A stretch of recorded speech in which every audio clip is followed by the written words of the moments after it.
England. England play rugby like it was designed in a lab. Everything is neat, tidy, and measured to the millimetre. Box kicks, driving mauls, pinning you in your own half until you cough up a mistake, that's their bread and butter. When it works, it's suffocating, but when it doesn't, England suddenly looks short of ideas. Creativity has never been their sharpest weapon. They stick to the script, and when someone rips that script up, panic sets in. The 2023 Six Nations against Scotland proved it. England turned up organised as ever. Then Finn Russell happened. Offloads, chips, angles nobody saw coming. England looked like they'd just seen a UFO. By the time they adjusted, the damage was done. The 2022 Autumn Nations against Argentina told the same story. England played heavy rugby, kicked for territory, stuck to their structure. Argentina read it like a children's book. They kicked smarter, defended harder, and calmly waited for England to run out of ideas, which they did. That structure that usually controls games became a cage. But give England credit. When the game bends their way, they're ruthless. In 2003, they won the World Cup with order, discipline, and Johnny Wilkinson's boot. In 2019, the same formula dismantled New Zealand in the semi-final. The system works until it doesn't. So how do you beat them? You don't play chess, you flip the board. Quick lineouts, counter-attacks, chaos rugby. England hate chaos, take away their order, and they're there for the taking. New Zealand play rugby like it's a highlight reel on fast forward. Quick rucks, slick offloads, sudden bursts from nowhere. Half the time you feel like you're watching a training montage instead of a real match. They thrive in chaos. But here's the catch. It has to be chaos they control. Give them space and tempo and they'll slice you open before you even realise what's happening. Slow it down though, and suddenly the magic doesn't look so magical. The 2019 World Cup semi-final against England showed exactly how to do it. England didn't even bother trying to outflare the All Blacks. Instead, they went full straitjacket. Kick to the corners, dominate the line-out, suffocate at the breakdown. 4 line-out steals later, New Zealand were tearing their hair out. They lost patience, started forcing plays, and without rhythm, the aura disappeared. That's the thing. The All Blacks are untouchable when their forwards are serving up quick ball. Think of those classic tries against South Africa or Australia in the Rugby Championship. Ruck speed like lightning, waves of backs running onto it, defenders left grabbing air, but slow that supply chain down and they start looking strangely ordinary. It's like watching a Formula One car stuck in rush hour traffic. And if you keep the pressure on long enough, you see something even rarer. Mistakes. Real human mistakes. Passes flung into touch, rushed offloads, dropped balls. New Zealand don't love digging in for a dogfight. They'd rather dazzle than grind. So the recipe's simple, but not easy. You don't stop everything they do. No one can. You just cut their speed, deny their space, and force them to follow your game plan. And when that happens, the All Blacks stop looking like superheroes and start looking like a bunch of lads stuck in a slow motion replay. South Africa don't just play rugby. They hit you with it. The whole system is built on brute force, big carriers, bone-rattling tackles, and a set piece that can suck the life out of you. When the Boks win the collision battle, they run the show. Territory, tempo, kicking, momentum, all of it bends their way. But here's the thing, when someone stands up to them and refuses to be bullied, the whole empire starts to wobble. Just ask Japan in 2015, the miracle of Brighton. Nobody thought Japan had a chance. Instead of trying to outmuscle the Boks, they played fast, wide, and clever. South Africa ended up chasing shadows, and the rugby world exploded. Or take Ireland in 2022. They didn't just survive the collisions, they absorbed them, matched them, and then played with unpredictable strike runners. Once the Boks lost that rhythm, their kicking game went from weapon to wild gamble. And then came Ellis Park in 2025, the fortress, the cauldron, a place South Africa hadn't lost to Australia since 1963. The Boks were cruising at 22-0. Then the wheels fell clean off. Australia piled on 38 unanswered points. South Africa's mighty lineout, usually their pride and joy, collapsed into a disaster zone. Their plan A was in tatters, and there was no plan B in sight. That's the Bok problem. When it's going wrong, they don't switch it up. They just double down until desperation creeps in. And when the big men look desperate, opponents take over. Even when they lifted the 2019 World Cup, notice how rarely they trailed on the scoreboard. They're brilliant frontrunners, but ask them to chase a game. Suddenly they're not quite the same beast. The Boks thrive when they're dictating terms. Put them on the back foot and the cracks start to show. So no, the trick isn't trying to outmuscle them. Good luck with that. The real play is to absorb the punch, stay patient, and make them defend where they don't want to. Drag those big men side to side, force them to turn, make them run. Once they lose control, the giant looks a lot less terrifying. France play rugby like a jazz band. When they're on song, it's all rhythm, flair, and chaos in the best possible way. Offloads out the back, silky passes, footwork that makes defenders look like traffic cones. On their best days, they don't just beat you, they humiliate you. The problem? Some days they forget to show up with their instruments. The 2023 Six Nations clash with Ireland was a perfect example. France marched in unbeaten, ready to spray champagne rugby all over Dublin. Ireland just shut the bar. They slowed the ball, bullied the breakdown, and squeezed the tempo out of the game. France went from dazzling to desperate in about 20 minutes. Offloads turned into hospital passes, the flair became forced, and the magic fizzled out. 1 week it's Cirque du Soleil, the next it's amateur night at the village fair, and that's the paradox of French rugby. This is the same country that produced Serge Blanco, the definition of flair, and also packs that ground teams into dust. They can look like champions one Saturday, then look like they've just met each other the next. The inconsistency is maddening, but it's also part of the French identity. So how do you beat them? Patience. Don't get sucked into the fireworks show. Slow the ball, close the space, frustrate them until the magic turns into mistakes. Because once France lose their rhythm, they don't just wobble, they unravel. And when they unravel, it's not graceful, it's a full-on French meltdown.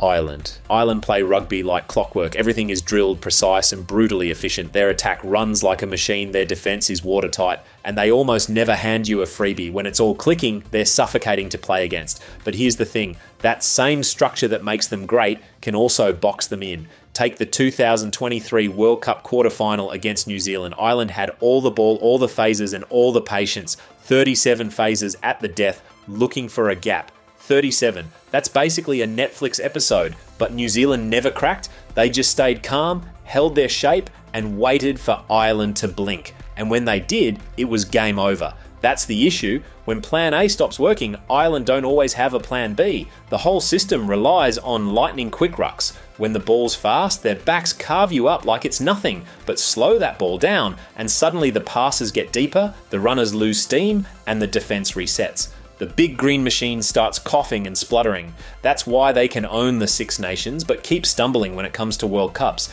They trust the process so much that they sometimes forget to just play what's in front of them. To beat them, you don't need a magic playbook. You just need to ruin the rhythm. Turn the breakdown into a scrap, make them work for every inch, and watch the system grind to a halt. Wales have always been proud of their rugby. For years, they punched above their weight with fearless play and world-class defence. But lately, the cracks have been showing. When their top 15 are fit, they can still compete with anyone. Take out a couple of big names though, and things fall apart fast. The bench just doesn't bring the same firepower. The low point, Cardiff, 2022, Georgia at home, and Georgia didn't just sneak it, they bullied Wales up front. The scrums were a disaster, the pack went backwards, and penalty after penalty handed Georgia control. The crowd could hardly believe it. That result wasn't just an upset, it was a warning. And then there are the slow starts. Wales are notorious for taking half an hour to wake up, and in modern rugby, that's fatal. Spot a good side 10 points early and you might as well start packing the bus. Add in discipline issues, cheap penalties, soft yellow cards, and suddenly Wales are always chasing. It's frustrating because when they finally click, they can still play some great rugby. But you can't keep spotting teams' big leads and expect to climb out every time. At the very top level, that's game over. So how do you beat them? Simple. Come out flying, hit them hard early, keep your foot on the gas, and don't let them settle. Once you've got Wales chasing, the game's yours. They'll fight, sure, but the structure falls apart fast. Scotland are one of the most entertaining teams in world rugby when it clicks. With Finn Russell pulling the strings, they can play rugby that looks like it's straight out of a video game. Offloads nobody saw coming, kicks out of nowhere, passes that split defense is wide open. When it works, it's electric. But for every highlight reel, there's a blooper reel waiting right behind it. Their biggest issue? Discipline and composure. When things get tight, Scotland can lose their patience. Instead of building pressure, they'll start chasing miracle plays. The 2023 Six Nations against Ireland was a perfect snapshot. They were in the fight, then injuries shredded their line out. 2 hookers down, suddenly no platform. Ireland stayed calm, Scotland started forcing it, and the game unraveled in record time. And that's the pattern. When Scotland's set piece holds up, they're dangerous. When it collapses, so does everything else. The forwards go backwards, the backs lose shape, and suddenly they're trying 50-50 passes just to get back in the game. That's when the turnovers, penalties, and intercepts start piling up. But don't get it twisted. When Scotland are flying, they can beat anyone. Just ask England, who keep getting stung in the Calcutta Cup. Give Scotland space and momentum and they'll rip you apart. The trick is to not give them that. Stay patient, stay structured, and let them make the mistakes, because as much as they can light up a pitch, they can also blow themselves up just as fast. Australia have always been rugby's gamblers. They'll throw the dice from anywhere. Sometimes it's genius, sometimes it's a disaster. That mix of flair and fight has always been their trademark. You never fully count them out, because even when they look cooked, they can flip a game in 5 minutes. But here's the problem. For every flash of brilliance, there's a stretch where they forget the basics. The 2023 World Cup clash with Fiji told the story. On paper, the Wallabies had more talent. On the pitch, Fiji outmuscled them at the breakdown, outkicked them for territory, and looked like the more disciplined side. Australia cracked under the pressure, poor kicks, silly penalties, and a forward pack that never got on top. Fiji didn't even need to do anything crazy. They just stayed calm and waited for Australia to hand them the game. And it's not just Fiji. Against New Zealand, the Wallabies can look unstoppable for 20 minutes, then completely lose the plot for the next 20. Against England, they'll score a try from nowhere, only to give up 3 points straight from the restart. It's like rugby mood swings in real time. The talent is still there, especially out wide. Give their backs some space and they'll carve you up. But without a platform, it all falls apart. Add in years of coaching chaos, selection dramas, and a lack of identity, and you've got a team that panics when things go wrong. The way to beat them? Stay patient. Australia will give you chances, you just have to wait for them. Argentina don't just play rugby, they throw themselves into it like every carry is life or death. Every ruck, every tackle, every hit comes with that raw South American fire. It makes them brilliant to watch, because when they're on, the Pumas can rattle anyone. But that same fire, it burns them too. Their biggest weakness is discipline. It's been their Achilles heel for years. Look at the 2023 World Cup opener against England.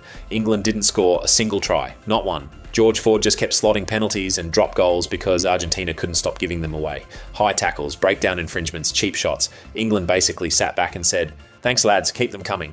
Argentina beat themselves that day.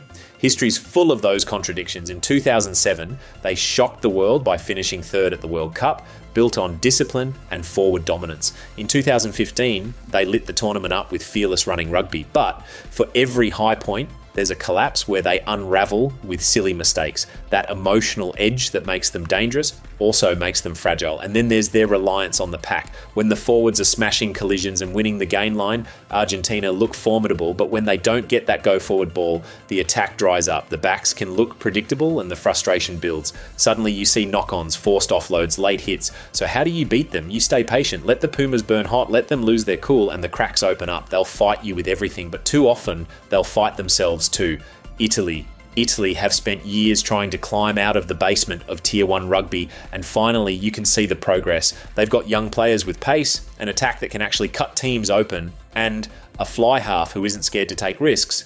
On their good days, Italy look dangerous with ball in hand, but all that attacking flair doesn't mean much when your defense is made of paper. The 2023 World Cup against New Zealand was proof. 96 points conceded. 96. That wasn't just a bad day, that was a demolition. The line was soft, the spacing was all over the place, and once the All Blacks got a sniff, it turned into a training run. Missed tackles everywhere, no cover when the line broke, and wave after wave of tries. It was brutal. And when Italy try to fix their defence by getting aggressive, it usually backfires. They overcommit, chase turnovers, and suddenly leave gaps so wide you could drive the team bust through.